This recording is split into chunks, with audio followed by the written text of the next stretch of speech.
What's up, guys, and welcome back to our channel where me and Bryan are going on a collab again just for you guys to talk to you about the importance of sales. Now, a lot of you out there are scared of the word sales, right? As somebody providing the sale or doing the sale, and a lot of you who are customers hearing sales are also on the other end nervous about being sold something down your throat. Now here's the difference, guys.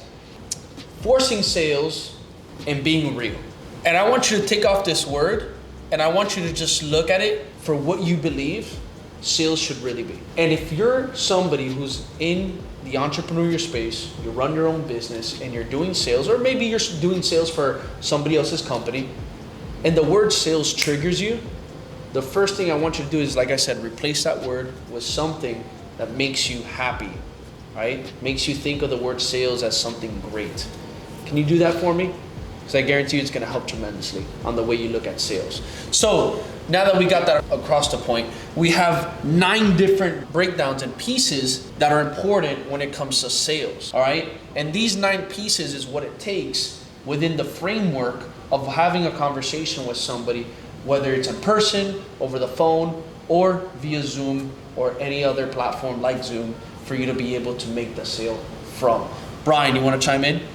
Yeah, guys, so it's very important that when you're starting the sales process, all right, and when you have a prospect, a client, you need to make sure that you start off building rapport, relatability, all right, and open up dialogue with them, all right? A lot of times when you're speaking with the prospect and you have them face to face, they don't know who you are, they're a little bit nervous, and typically they feel a little awkward that they're even there in the first place, but there's a reason why they're in front of you. So what Anthony likes to do and what I like to do is have that conversation, speak with them, get to know who they are as a person, and then dive in and figure out, what it is that's really driving them to even be there in the first place. So guys, just like Bryan said, it's really important, especially in the opening convo, that you show up powerfully. If you show up powerfully on the call, people are gonna feed off that energy. People are gonna feed off your body language.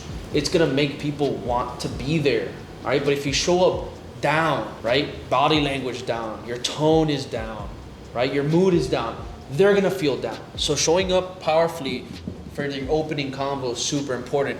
And then in that opening convo, finding what's relatable, right?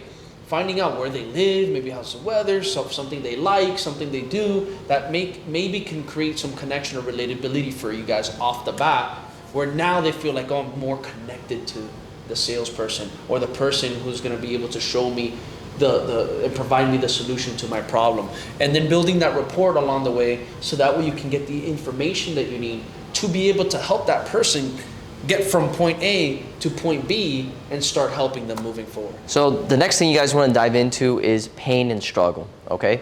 Why is that important? All right, there's a reason why they're in front of you and why they need your help, all right? A lot of salespeople in this space, they feel that they're salesy, they feel very intimidated. Why am I in front of this person? Am I pushing, this product on them? Guys, remember, there's a reason why that client is sitting in front of you, right? There's some value, there's a service that you're gonna provide to them that they need. There's an underlying problem or struggle that they are currently having in their business, personal life, whatever it may be. Your job is basically diagnose what the situation is, all right? You're a doctor essentially, and understand what you need to do to solve that underlying problem, and then bring it to light and guide them through it. All right, Anthony's fantastic at this. He's one of the best when it comes to discovering the pain point and struggles of clients. And Anthony's gonna dive in and talk a little bit more about that. Yeah, so like, Bryan said, figuring this out as a doctor, diagnosing it and bringing it to light. When you can really dive in and figure out this person's pain point and struggle, that's where the emotion kicks in, right? This is where they've been dealing with something that they haven't been able to solve for probably a long period of time. Could be a few months, could be a year, could be more than a year, who knows, right? They've probably been stuck there for so long, that pain point and struggle has been boiling up in there, boiling up to the point where they just can't take it anymore. And there's a reason why they came on the call with you in the first place, because of that pain point struggle. But they're not gonna give it to you. You have to take it out of them, right? So by asking the right questions, right? By asking the right questions, you will be able to take that pain point and struggle out. But it's super important that you don't skip this step in your framework of sales, because if you skip this step, how can you even figure out if you have the solution to that pain point and struggle? You won't. So you really need to figure this out, guys, because it's highly important when it comes to serving the individual you're trying to serve on the other side. And the next one's important is decision maker. All right, I see a lot of people, they'll go through the sales process and go through the breakdown, and when they get to the end for the close, they're not the decision maker. So to make sure that you're not wasting your time, it's very important that you ask them up front in the beginning, look, Mr. and Mrs. So-and-so, are you the decision maker here, just before we even start this process? Because you really want to pinpoint, isolate. If they're the decision maker and they tell you that, well, you know what? That's fantastic, because now you're going to drive that through the conversation, because you know that's the right person you speak to. But if they tell you they have a significant other, a spouse, somebody that makes decisions for them or with them, it's very important that you have them there face to face, because as much as we like to feel that we communicate our product to our clients very well, they are most likely not going to communicate that well to their partner, and their significant other, spouse, whoever it may be, family member, they might not even understand what they're trying to solve. They might not even understand there's even a pain or a struggle going on. So it's very important that they're there, so you're able to extract what Anthony said, extract the problem, extract the struggle, present it, okay? So then the decision maker can identify and understand, hey, there really is a problem going on. So this is very important. Anthony, what's your take on that? Yeah, so like Bryan was saying, right? Decision maker. You need to figure this out before you even get to the end of the call, right? And that mistake has happened many times. I've done it, Bryan's done it. We've had team members that have done it. We've all done it. And I'm sure there's salespeople on here who are watching this. I've done it as well. So in order to prevent that problem from waiting till the end and then trying to handle that objection, figure it out at the beginning, right? Either at the beginning of the call or throughout the middle of the call, right? Where somebody might bring up their husband or wife, their name, maybe once or twice throughout the call, and that's a spark for you to be like, hey, look, I noticed you mentioned your wife or your husband a few times. Clearly I can tell that they're a big support, they're big importance in your life when it comes to achieving your goals. Is that right? Yes, right? Okay, awesome. So let me ask you a quick question. When it comes to making a big decision today on, improving your health or whatever it is that you're pushing, whatever it is that they're there for, right? When you figure out the pain point and struggle, then you can ask them, is your partner part of the decision-making process to be able to end up joining in today? And if they tell you that yes, their partner is, the best thing you can do is let that person know. Well, then it's very important to have that partner on the call with them, so that way their partner can see the value that individual is going to get out of this call, and also the solution that we're going to have for their problem. And they can see and hear from the salesperson, not from their partner, like Bryan said, because when they go home and tell their partner's only going to think price and not really see what you were able to do and how the impact you had on that call on their significant other. So by having both of them present at the same time is going to be more powerful. And now you're speaking to the decision maker directly instead of speaking to the one that's not making the decision. So you can simply tell that person, hey, let's do this because your partner is that important and they are part of the decision-making process. How about we set up a time later today where we can have your partner on, just because I feel it is important and I want them to feel like they're part of that process. Boom. And guess what? Now you don't have to worry about them not coming on later because you never talked about price. Price was never a factor of an issue. So that person is going to still be curious of like, I still want to know more and I want to know the price. But you cut it short because you know that that's not the decision maker. You want to save them time, you want to save yourself time, and you also want to save a possible deal that can do well by getting the right person on the call. Mm-hmm. Very important. And here for step 4, so sprinkling doubt. Anthony is a salt babe of sprinkling doubt.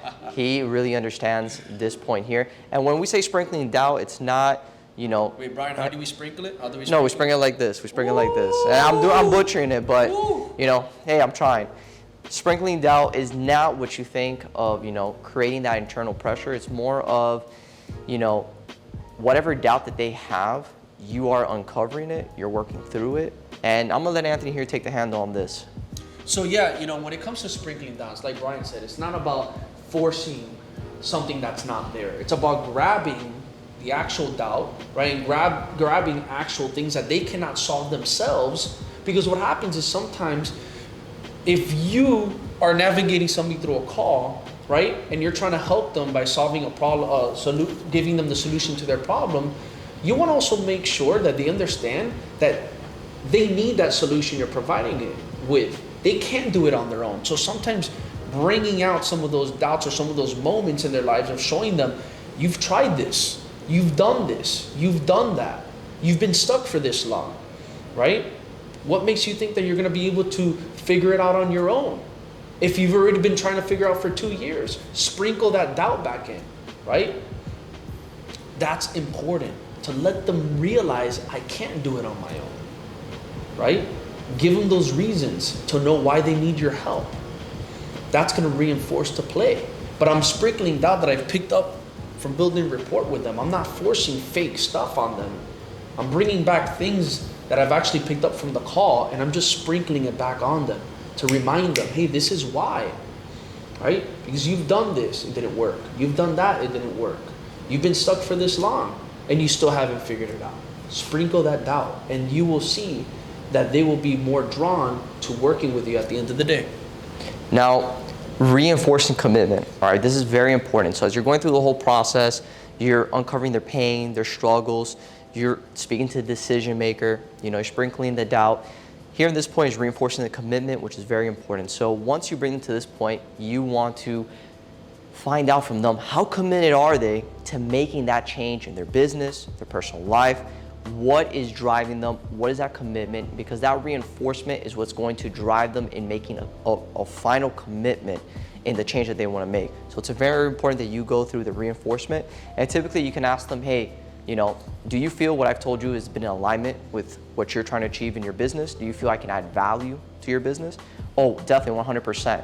Okay, that's perfect. On a scale of 1 through 10, 10 being the highest, 1 being the lowest, where do you fall in that? Where do you feel the value is? Oh, that's definitely a 10.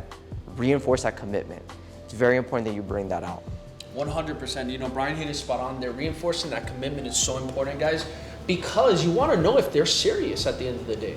You want to know if they're serious about doing this and changing their life, right? You want to know if this is something that really means a high level of importance to them. Because at the same time, you don't want to sell something to somebody either, and force something. You don't want to have to try to convince anybody. That's not our job, especially to somebody who's not serious. You don't want them to end up going through a program, whatever it is, or your product, and then halfway through they don't complete it, or they come back and try to return it because at the end of the day, maybe they weren't that serious about it. No, reinforce that seriousness, reinforce that commitment, reinforce the alignment. Like Bryan said, ask them, hey, do you align with me? I want to just reinforce this, because there's many people that I've gotten on calls with before that will go through and they tell me they're all in, they tell me they want to do this, and then when we ask them, again, can we reinforce it at the end of the call? When we ask them to come in, or we tell them, hey, are you ready to join? They start giving us all these other, excuses. So we want to reinforce the fact that they're serious, that they're being truthful, and also as well, you want to reinforce for yourself to let you know that this is somebody you want to work with, because that's very important. So using the scale system is another big thing. Like Bryan said, knowing their level of commitment between 1 and 10 is going to also allow you to see where that level of commitment plays out. Because if they don't give you a 10 and they give you a 9, you want to figure out why they're a 9 or an 8, right? So if somebody tells you I'm an 8 or a 9, then you understand there's something missing, right? That lets you know that there's still a barrier there that's blocking them from wanting to fully commit to themselves or to the product or to the program, and you need to figure that out. You have to figure out, what is it going to take to be able to get you to a 10? What is it going to take to be able to get you to a 10? And now they're going to tell you. They're going to tell you themselves. Well, I have some questions still. I'm a little bit unaware of this, or I need more answers around this, or I'm a little confused. Now you can crush those things before you get to the end of the call and have some bigger objections to handle. Now, what's very important is the pitching, all right? And most of the people I've worked with and who Anthony has worked with himself, pitching, most people are natural at it. Why? Because now at this point here, you're flaunting what you got, because you understand, hey, what I have here is going to solve your problem. And not only going to solve your problem, it's going to enhance your life. So at this point here, you're pitching your product, your service, you're basically going over what is the value that you're providing for them, how are you going to solve their problem, you know? And this part here, a lot of the clients we work with, they excel at this, and they're really good at it. But other than that, pitching is very important, but it's not as important as the rest of this, okay? The rest of this is very important because this is where you're doing the diagnostic here.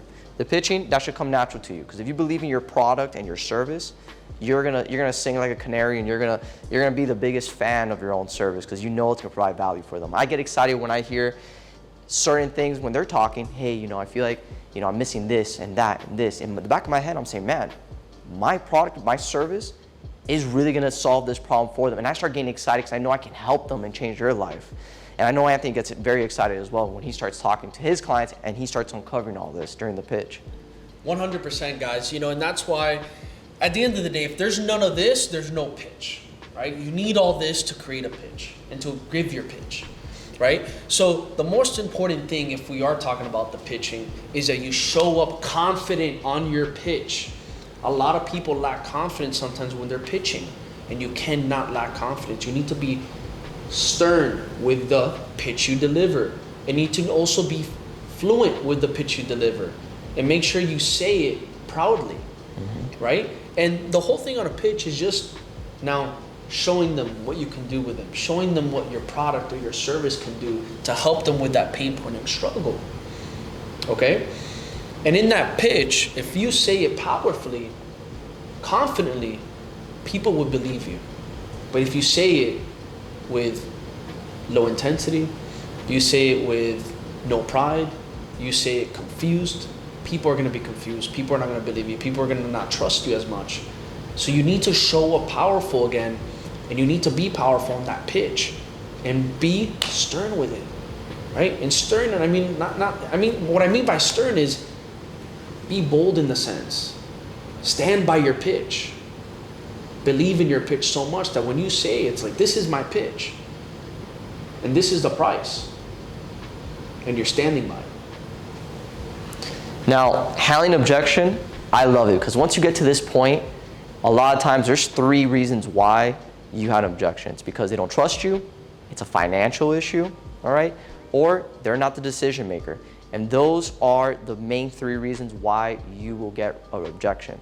Most of the time, if I get to this point and I get an objection, because I found their pain, their struggle, I've already identified decision maker up front. If it's financial and I hear that objection, I love it. Why? Because I know that what I explained to them and what I conveyed to them, they're nervous because they know that this product here is actually going to change their life and actually going to make an improvement. So a lot of times that's a defense mechanism saying, hey, oh, I think this is the real deal, I'm scared. It's not because they don't believe in you, it's because they don't believe in themselves and they don't feel that they can achieve to that level or solve that problem that's been lingering for years. And a lot of times they use that as doubt and as a reinforcement as to why they're still at that level. Don't let that objection, financial objection, be the only reason that stops you from changing their life. Because if this is something that's important for them, trust me, they're gonna find the money. Trust me, the money's gonna come somewhere. They will make it happen if it's important for them. If it's not gonna happen, okay?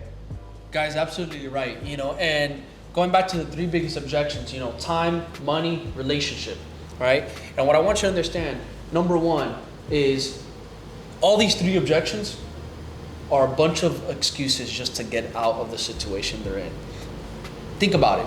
When you've gone to the mall and you're walking to wherever you gotta go to, and your goal at hand, or you're trying to get to wherever it is, and you have somebody trying to give you stuff, and they're giving you papers, and try this perfume, and try this out, and here you go, and you're like, I don't got time, or come over here and let me do a little makeup thing real quick. No, I don't got time. Oh, but this is a discount, and no, I don't got the money. It's not that you don't have the time or the money, right? It's either maybe you're just not in alignment with their products. You weren't there for that. That's not what you're looking for. Maybe there's no trust, there's no connection because that person didn't make time to build rapport with you. They're just, boom, come over here now. What if that person approached you differently? Maybe you would have considered. So what you got to keep in mind is that all of these objections are usually excuses. So it's your job to find the deep-rooted problem to why they're giving you one of those excuses. Why are they giving you a money excuse? Why are they giving you a time excuse? Why are they giving you a relationship excuse? You have to dig in deep. You have to dig in deep, right? When it comes to money, maybe it could be a past experience thing, right? Maybe it could be that they bought a program before and they didn't get the results that they thought they were gonna get. Maybe they got gypped, and maybe that's why just, oh, I don't got the money, right? But it's your job to figure out. Or maybe, or just maybe they think that they really can't afford it, but they don't even know what they have access to. And that's happened a lot too. A lot of people sometimes don't even know what they have access into their account. And it's your job to allow a potential financial game plan to happen, to be able to show them and guide them that, hey, you have enough here to get started today. And by you opening that up, that convo, they might realize themselves, oh man, I do, right? And then again, going back to alignment, sometimes you might just have to see if the alignment is still there by asking them simply, hey, if you align with me, and let's pretend you had that amount of money, let's say it's $10,000. Let's say let's pretend you had $10,000, right? And you align with me. Would you go all in? 100%. So if they tell you yes, now you know that there's really nothing else. It's about creating a financial game plan. But you took out other possible objections out the window by saying, hey, if you align with me and let's pretend you have the money, would you still go all in? And now you can come up with, hey, would you allow me to help you come up with a financial game plan to get you started today? Yes, boom. Now it's time to crunch the numbers. Figure out what's here, what's there in your checkings, in your savings, in your credit, who can help you. Now it's just about coming together because they align with you, they told you. So now it's just figuring out how can we get them in, okay? Time objection. That's probably one of the easiest ones to use when you want to get out into anything, because it usually is the past experience. Usually they don't trust you, they don't trust in themselves, and most of the time it's because they either have one of those issues where they're not trusting somebody or themselves, which is usually them or you, and they just need more information, right? They just might have some questions that they might want to ask you and they're just too scared to ask you and they're just trying to run out. So you need to bring it out. Hey, I totally understand you might not have the time, but I have an experience with working with other people. It's usually never one of those things. It's usually either you don't trust in yourself completely or me, or you just have a few more questions that you want to ask me. Is that so? Boom. Now you put it on them. And now they're going to be able to open up and tell you the truth of what it really is. And then now you're back in the game. You reel yourself back in the game. You reel yourself in the opportunity to make the sell again because you ask those right questions. Now the next two, collecting payment. All right, collecting payment, that's obvious. Once you go through the sales, a lot of people, you'd be surprised, they don't even ask for the close. They don't ask for the payment. Because once you've handled the objection, now you got to collect. And that right there is just as important as the rest. Because you made all the effort, you made all the work, put your money where your mouth is, and collect payment. So that's right there is pretty self-explanatory. Anthony is actually one of the best when it comes to the onboarding. He really has a sound process when it comes to it, and go explain that to them because it's great. So going a little bit back to the collect payment, then going into the onboarding. Something really important when it comes to collecting payment, it's like almost reintroducing your pitch, small pitch again, in the sense of like the pitch of the payment, right? So now, let's say whether it was the money objection, the time objection, the relationship objection, you are now, again, now that you've figured out what the true essence problem, okay, awesome. Now that we're ready, now that we got you your questions answered, or now that we figured out how much you have to get started today, here's the full amount, and you start getting the invoice and the waiver ready. And you just do it as if they're already in, right? Start pulling it up. Hey, awesome, so I'm starting to fill out the waiver. I'm gonna send it to you your way. I'm just preparing the invoice. Don't give them a reason to leave, all right? You already have them there. Their mindset is there. Any reason to make them leave and go do this on their own by you sending to them, hey, send me the waiver and the payment when you can, when you get back home. No, you don't want to do that because now you're giving them a reason to possibly think about reasons on why they shouldn't join and create doubt again in their head of why they shouldn't join today, where you could have just walked them through that process on the call and walked them hand by hand, grab their hand and walk them through the waiver process and the invoice process and sealed the deal. Because remember, a deal isn't closed until it's closed. And that's the Amen. most important thing. Amen. That's number one. The deal ain't close till the money hits the account. And if you let that person walk off, I guarantee you that 90% of the time, they will not close. Because you're allowing them to go think about bullshit that's gonna hold them back. And now they're gonna telling you later, hey, you know what? I actually thought about it, maybe I'm not gonna do it. But if you walk them through it and you do it with them, first of all, you're leading by example, you're coaching them already, and you're guiding them through the process. And you already started, you're collecting payment. Actually, from the beginning, you're already coaching. Because your job in sales, it's coaching, right? You can't coach anybody or sell a product until you coach them through here. And moving forward on the collecting payment, you're already starting that process of leading with them. Or you're leading them to do something, to take an action on the solution. Onboarding, super important. I've seen so many salespeople all the time, they collect payment and they're like, woo, I'm done. And then they forget to onboard somebody. And then that person's up in the air, hey, where's my onboarding? Or where's my this? Or the last thing you want to do is make somebody wait after just pay something. If I pay something, I want it. Or at least I want to be told that, hey, your program or your product is going to be ready and shipped by this amount of day. But if you skip that, that's a problem. That's either a possible person wanting a return on their product or a possible person probably not continue the program because they didn't get what they paid for. So it's your job as a salesperson to onboard them right after you do the payment, or at least set up an onboarding date if you can't do it the same day. But you have to do one of the two. Either walk them through the onboarding of your program, right?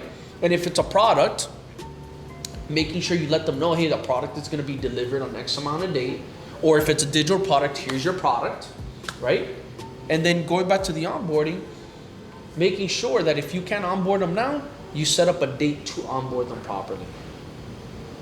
You cannot miss this step. I've seen so many people, they get excited, I got the money now, and that's it. No. Yes, you got the money now, that's great, but at the end of the day, the solution was to give them the solution because we're here to help people. It's not just about making money, it's helping the person. So always keep in mind to never forget that number 9 step of onboarding somebody properly. Yeah, and onboarding is extremely important in any sales process that you're in. So guys, I hope that this video provided a lot of value to you. You made it at this point in the video. I know you guys are gonna crush it, whatever you do. There's a lot of value here. I recommend that you go back and take a look at some of these key points that we spoke about, because there's a lot of value that Anthony and I just poured on you. Take advantage of this information because this is worth its weight in gold, you know. And guys, please like, share, subscribe. We want to give back as much as we can. Anthony has a saying, we want to pour information on you guys, pour knowledge. That's what we're here to do.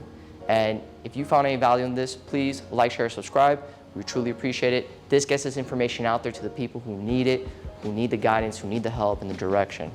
100%, guys. And remember, selling is serving. The more you sell, the more you serve.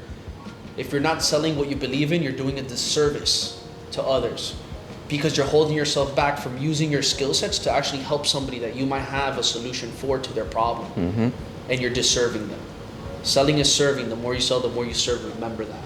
Don't forget that. And that's going to make you a better salesperson. Much love, guys. Like, comment, subscribe. Show some love. The more love you show to us, the more love we can show you back, and the more videos we can put up. We'll catch you till next time.